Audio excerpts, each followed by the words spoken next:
ఇవి only private కార్పొరేటివ్స్ కి plus ప్రభుత్వంలో ఉండే పెద్దలకు మధ్యలో జరుగుతున్న ఒప్పందాలు మాత్రమే, అంతే తప్ప ఇది ప్రజలకు ఎలాంటి ఉపయోగం లేదు. దీన్ని ప్రజల మీద భారంగా మరింత రుద్దేసి వాళ్ళ నడ్డి విరిగేటట్టు పని చేపించడం తప్ప ఇంకొక చిన్న మాట చెప్పి వదిలేస్తాను. ఈ రోజు భారతీయ జనతా పార్టీ చెప్తున్నట్టుగా ఫ్రీబీస్ ఇవ్వకూడదు, చేయవద్దు అంటే ఫ్రీబీస్ ఇవ్వకూడదు. కానీ ఫ్రీబీస్ వేటిని అంటారు? ఒక ప్రముఖ సినిమా ఇండస్ట్రీ సంబంధించిన వ్యక్తికి వందల ఎకరాల భూములను కట్టబెట్టడము లోపల అది ఫ్రీబీ అనల్లా. సన్న బియ్యం ఇస్తున్నాయని డ్రామా ప్లే చేసేదాన్ని ఫ్రీబీ అందామా? లేదు అనుకుంటే ఇంకొక కార్పొరేటివ్ కంపెనీకి వేల కోట్ల భూములను దారాదత్తం చేయడము ఫ్రీబీ అందామా? లేదు అనుకుంటే ఒక నిరుపేద విద్యార్థికి విద్యను అందించడం ఫ్రీబీ అందామా? ఇంకొకటే మాట, ఈ రోజు మీ కుటుంబ సభ్యులకు భూదోపిడి బాకాసారులుగా మిగులుతుంది, దాన్ని ఫ్రీబీ అందామా? ఈ రోజు ఒక ముసలి తల్లికి ముసలి తండ్రికి హాస్పిటల్లో వైద్యం ఇవ్వడం ఫ్రీబీ అందామా? రైట్, ఓకే జయరామ్ గారు. రైట్, రామూత్ గారు ప్లీజ్ కంటిన్యూ, అంటే కంక్లూడ్ కూడా చేయాలి రామూత్ గారు, మనకు టైం తక్కువ ఉంది.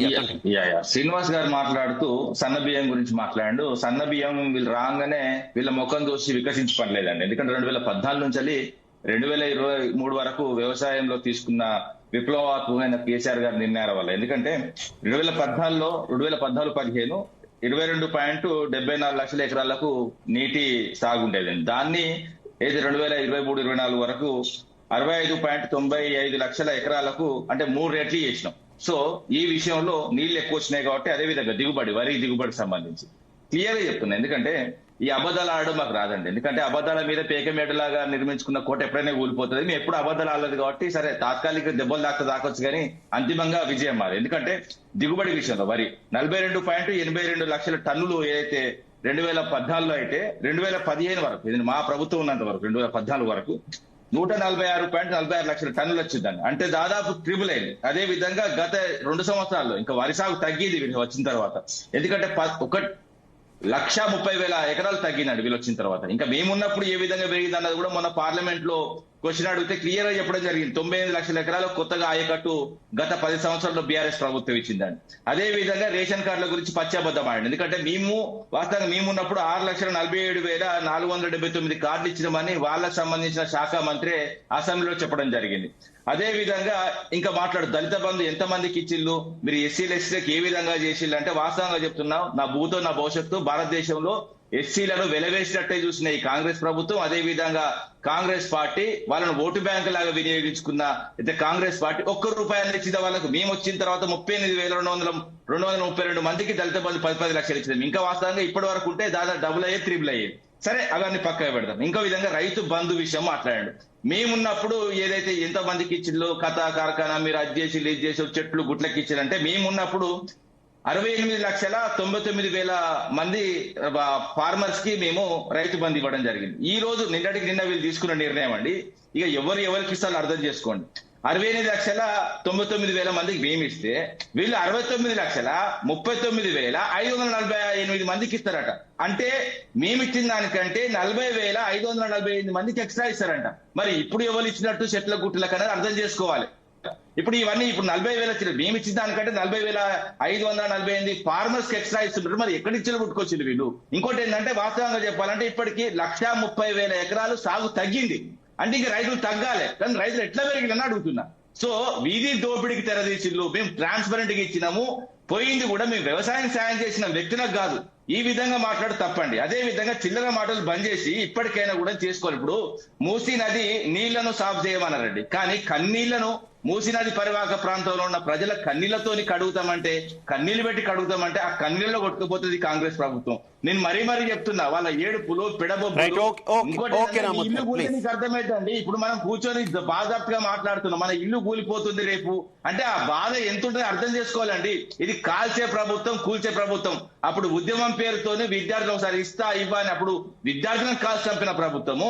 నేను మరీ చెప్తున్నా 69లో 369 మందిని కాల్చింది అప్పుడు ఇందిరాగాంధీ ప్రభుత్వం. ఓసారి ఇస్తా ఓసారి ఇయ్యా 2014 ముందు జరిగిన అయితే సోనియా గాంధీ తీసుకున్న నిర్ణయాల దాదాపు 1000 మంది కాల్చే ప్రభుత్వం, ఇప్పుడు ఇండియన్ కూల్చే ప్రభుత్వం తప్ప ఈ ప్రభుత్వంతోని వాళ్ళ పేదరికం, వాళ్ళ నాయకుల పేదరికం, ఇందిరమ్మ రాజ్యంలో వాళ్ళ నాయకుల పేదరికం. ఓకే రామూర్తి గారు ప్లీజ్, టైం లేదు. శ్రీనివాస్ గారు కంక్లూడ్ ప్లీజ్. ఇప్పుడు రామూర్తి గారు మాట్లాడుతూ అన్ని వారు మేము 6 లక్షల కార్డు ఇచ్చినాము, ఇప్పుడు 60 లక్షల కార్డు ఇచ్చినామండి రేషన్ కార్డులు. అదే విధంగా సన్నబియ్యం అప్పటి నుంచి వస్తున్న కొనసాగింపు మీ పేదల సన్నబియ్యం స్టార్ట్ చేసిందే మేము, సన్నబియ్యం స్టార్ట్ చేసిందే మేము, హాస్టల్లో సన్నబియ్యం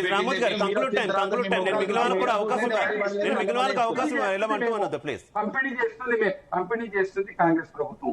మరి మోసీకి సంబంధించినటువంటి అంశంలో కూడా స్పష్టత రాకుండా, పూర్తి అనౌన్స్మెంట్ రాకుండా దాని గురించి ఏదో పర్వాలు చేయడం అనేది కాదు. ఒక ప్రాజెక్ట్ కి అనుకూలంగా దాంట్లో ఎక్కువ చేసి వాటే కొన్ని నోటీసులు డిపిఆర్ ఇళ్ళ కూడా కొడతానండి, ఆవేదన ఉంటది కదా. డిపిఆర్ లేదు మరి ఇళ్ళ కూడా కొడతారు, డిపిఆర్ లేదు ఇళ్ళ కూడా కొడతారు. ఎవరికి ఏమి ఇచ్చిండు?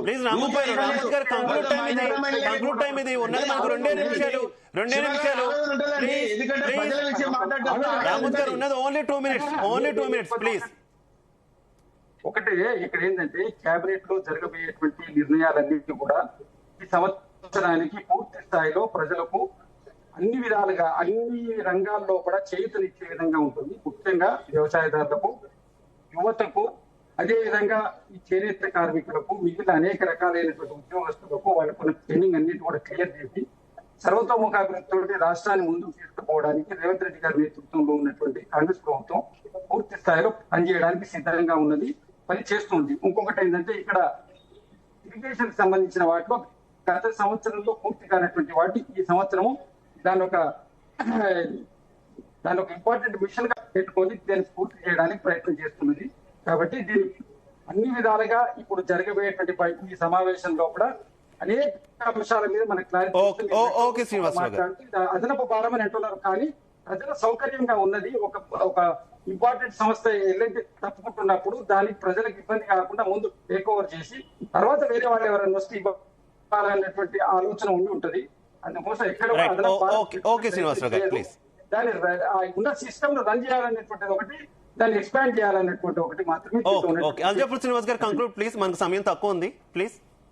శివగారు, ఈ బడ్జెట్ సందర్భంగా రాష్ట్ర ముఖ్యమంత్రి గారు చాలా సీరియస్ తీసుకొని ఇప్పుడు ఇటువంటి ఒక చర్చలు విన్న తర్వాత అనేక పెను మార్పులు తీసుకురావాల్సిన అవసరం ఉన్నది. ఏ రకంగా అయితే మోదీ గారు వచ్చిన తర్వాత బడ్జెట్ సిస్టమ్ ఎట్లయితే మార్చినారో, రూపురేఖలు మార్చినారో, ఆ రకంగా కొద్ది టైం ఇవ్వండి.